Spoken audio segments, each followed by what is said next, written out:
dan kemudian berpengaruh juga terhadap pelayanan yang dirasakan sama masyarakat. Insya Allah kita yakin dan percaya kita semuanya sudah dapat memahami keadaan.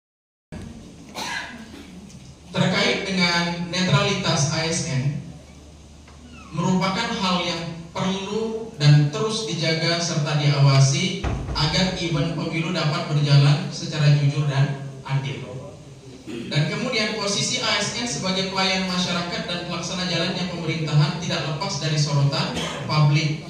Karena dan kemudian dalam kegiatan-kegiatan masyarakat sangat bersentuhan, dan kemudian tentu banyak pihak juga yang merasa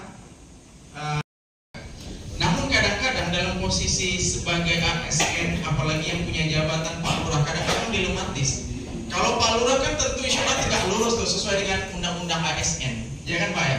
Sebetulnya kalau berbicara tentang netralitas ini bukannya wacana, bukannya pandangan dari jajaran penyelenggara pemilu baik Bawaslu maupun KPU yang menginginkan bahwa ASN itu netral, tidak. Tetapi sebetulnya netralitas ASN adalah amanat dari undang-undang. Itu yang kemudian kita jaga.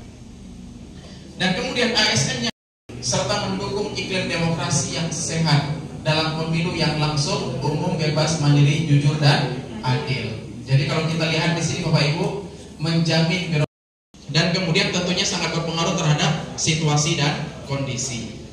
Next. Setelah kami sampaikan tadi, ini merupakan amanat undang-undang sebagaimana diatur di dalam undang-undang negara.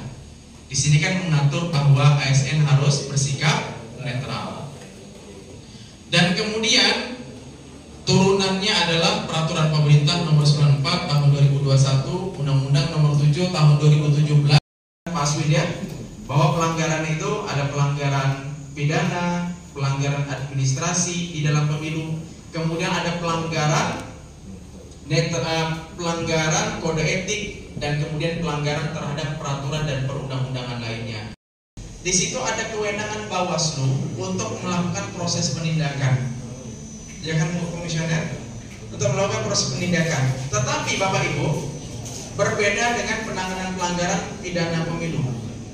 Kalau ini Bawaslu melakukan proses klarifikasi, meminta keterangan pihak-pihak terkait, mengumpulkan saksi-saksi, kemudian memintai keterangan, kemudian disertai dengan barang bukti. Jika memang kemudian kuat terbukti melakukan dugaan pelanggaran, Bawaslu tidak memberikan sanksi Bapak Ibu, tetapi sanksinya tetapi hasil dari klarifikasi tersebut dokumennya diserahkan kepada BKN, Badan Kepegawaian Negara. Nanti BKN lah melakukan kembali proses klarifikasi, melakukan proses pengujian kembali, mengecek kembali ada tidak unsur pelanggaran netralitas ASN di situ. Jika ada, nanti akan dikeluarkan rekomendasi kepada PPK di tingkat provinsi maupun kabupaten kota. PPK dalam hal ini adalah wali kota, ya kan Pak ya. Lalu kemudian bersama BKD untuk melakukan penindakan, untuk memberikan sanksi. Nah, nanti sanksi dari yang sudah diatur oleh pemerintah itu ada beberapa bentuk Bapak Ibu semuanya. Ini sekedar sharing saja, karena beberapa waktu lalu kami juga sempat bersama-sama dengan BKD bikin kegiatan sosialisasi. Yang pertama bisa saja nanti penurunan jabatan setingkat lebih rendah selama 12 bulan, dan kemudian pembebasan dari jabatannya menjadi jabatan pelaksana selama 12 bulan, dan pemberhentian dengan tidak hormat atas tidak atas permintaan sendiri sebagai PNS. Tentu kan kita tidak harapkan ya harga mati, dan itu resikonya sangat besar sekali. Kami ada Undang-Undang Nomor 4 Tahun 2004 yang menyatakan salah satunya bahwa TNI itu membantu pemerintah dalam pembangunan. Yang kedua, membantu proses pensuksesan pemilu dan pemilu kada. Juga di situ dikupas tentang netralitas TNI agar TNI tidak berpolitik praktis. Arti katanya tidak ikut. Ini sangat tegas sekali.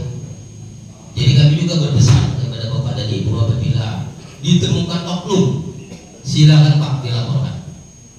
Silakan dilaporkan ke kami. itu tidak akan sekali. Di Polri juga begitu. Nah, jadi netralitas kita ini harga mati, tidak bisa ditawar-tawar,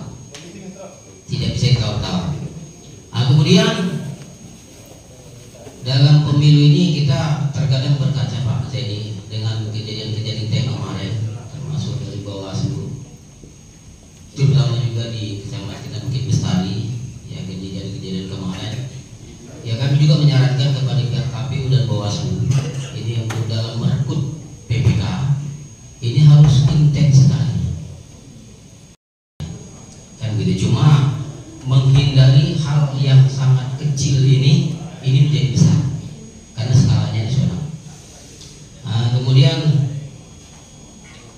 di kita juga kami ulangi tentang netralitas Pak. Ini banyak kejadian di kami.